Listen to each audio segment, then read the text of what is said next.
Greetings, warriors, back again with another episode, and I'm going to do one more for today. And once again, thank everyone for going ahead and subscribing, commenting. A lot of great viewers out there, and I appreciate your comments and your likes and your subscriptions. And certainly, if you have any comments and things that we're doing, let us know. But a question came to me, and I kind of seen a couple of videos on this as well. The question today in this video is going to be, are you high value? And we talked about this a little bit with the idea of the king, but let's go ahead and dive into this a little bit. First, again, before I say that, subscribe, like, comment to what we're doing, and certainly if you feel like you want to donate, I think the link is on the bottom as well. I'm going to probably develop a Patreon account at some point. I'm hoping to expand more than just doing this on my phone and be able to provide more stuff for you guys as we go along. So everything I do get ends up going to that type endeavor.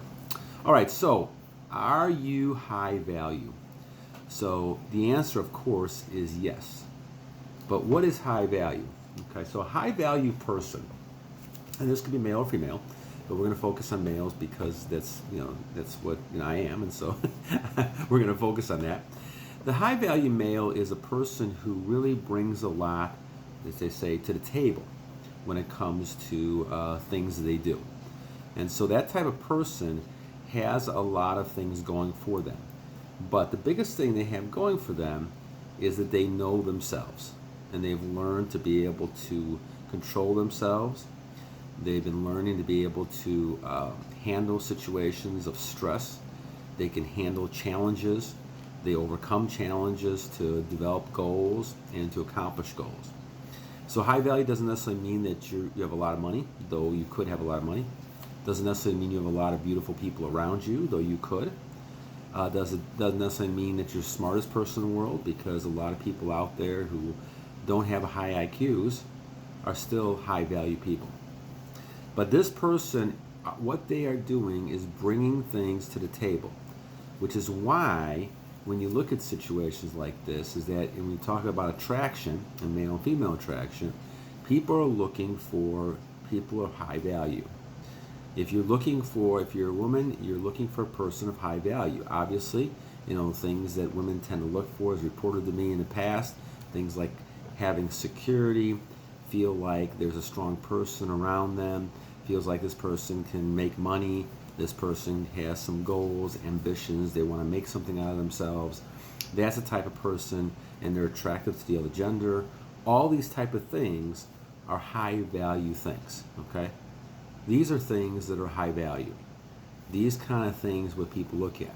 In a male situation, we have to be very careful that we don't get sucked into just the looks alone. Because a woman could have high value looks, but then their personality could not be anything close to matching that, right? And a lot of times males, and it's been reported, tends to look at things like personality, feminine qualities, all those type of things, empathy, nurturing, all those type of things are important to men. If a female looks great, but they don't have some of those other ones, then it's going to be tough to have any type of long-term type of relationship, and if that's what you want, that's going to be tough because it's not consistent with who the person is. And we know a lot of people like this, men and women. We know that a lot of these people, they spend a lot of time on their looks and their images, but they don't have any personality, no charisma, and no energy. We go back to the energy again, right? If you have that energy inside of you, everything else looks better. My opinion is that beauty, as you get older, tends to come from the inside out. It's really an inside job.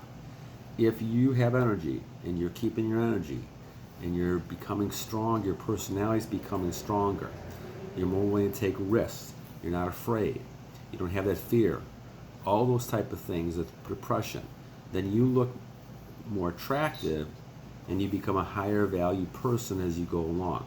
And people see that, and now they become attracted to you. You may get offers in business, you may get offers in relationships. All these things happen because now you are perceived as a high level person, high value. You really want to go ahead and then cultivate that as you go through. And any person listening to this can become a high value person. A lot of you already are high value, though you may not even recognize it. But the idea is that people will look for those high value things. Now, certainly if a person looks for something and you're not that way, I wouldn't get that upset with it. I would move on. Because that person's looking for things that may be unrealistic, or even if they get those type of things, they're not really happy with those type of things. And that's the other thing to kind of look at. Will you be happy? Will you be satisfied once you're able to get those things? And I think that's the other key to this whole thing. So don't always think that having material things and these other types of things are going to make you happy. Because I've learned and experienced the hard way, those things don't make you happy. They may be happy for a short period of time, but they're not happy. I always remember a story of a person I had who had bought a Porsche, and they went around showing all us the Porsche, and it was a very, tremendous publicity event for that person because they got a lot of, people liking them and all kinds of stuff. And for 6 months, it was all, really good. But then after a while, just like anything else, it dies down. And now you got car payments for a long, long time to make on something that people are not impressed with. So don't try to impress other people. Be yourself and just act the way you feel. Now, this is a hard lesson for me because many years ago I was not like that. I was trying to impress too many people.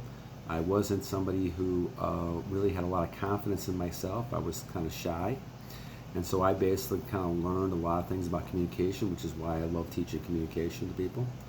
But then I also evolved into, besides communication, learning about how to keep yourself in shape after I played football, high school and some in college. And then also continuing to just keep focusing on trying to better yourself. And then obviously it brought me, at 50 some years old, to the journey level, where I'm at retention, the journey level.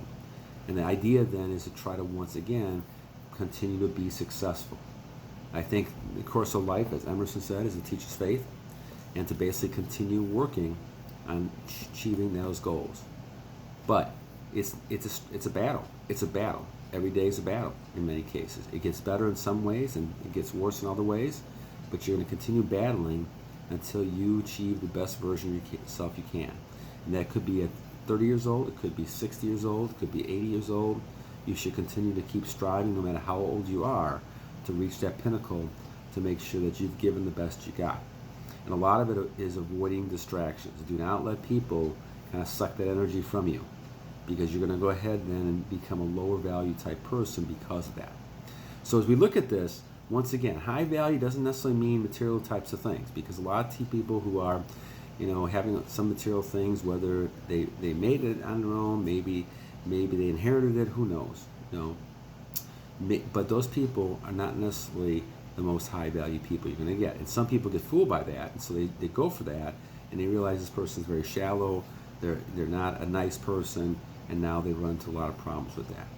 So as we look at this, remember, when we're talking about high-value people, we're talking about people who bring a lot to the table. When you're sitting there, what does this person bring? What kind of skill set do they have? And for those men out there, make sure that as you're talking to a young lady, that you don't forget about all the other types of things they could bring to the table. If the only thing you're looking at is looks fade away, my friends. Looks fade away. Eventually, all of us get to the point where we're not looking as good as we used to look. I believe sometimes people can look good because they have great inside communication with themselves, and that continues to look outside like that, and your energy retention keep that going really well. But I also think that your age is going to take a toll on all of us eventually. But the thing is, what you really want to do is you want to kind of focus on the inside, developing your inside, which starts with retention, control, self-control, deciding what things you want. All those things are internal battles inside the brain. And as you do that more, you're going to become a lot more self-confidence, and that will then show on the outside of the internal battle you're winning on the inside. You got to win the internal battle on the inside first. That's where this starts. Your high value comes internally first. If you feel that you're high value and you want to become high value, then you will go ahead and kind of do those type of things to learn how to do that. Like I said, I was very, very shy when I was younger. I made an effort to try to overcome all that, and every time I find a weakness that I have, I do that. Remember the story of Benjamin Franklin? And he would, every day, he put a list together of all the things that he did wrong. All right, he listed 12 traits that he had were bad, and if you read the biographies and things like that, you know that he had temper, he had different types of things that was problems, right? But he fought with himself day after day after day to become the better person he is, and we look at Benjamin Franklin as a hero because of that. And so the key, my friends, my fellow warriors, is to go ahead and focus on the internal self first. Create internal value within the way you think about things, using retention as a springboard, as a foundation, self-control, and then making yourself look better, get as much knowledge as you can, and you can become that high-value person. Now, being that high-value person, you're going to attract a lot of opportunities. Once again, now it's your choice to decide, what do I want to take and not take. Remember, even when you're making a choice, you got to realize what's good for you in the long run.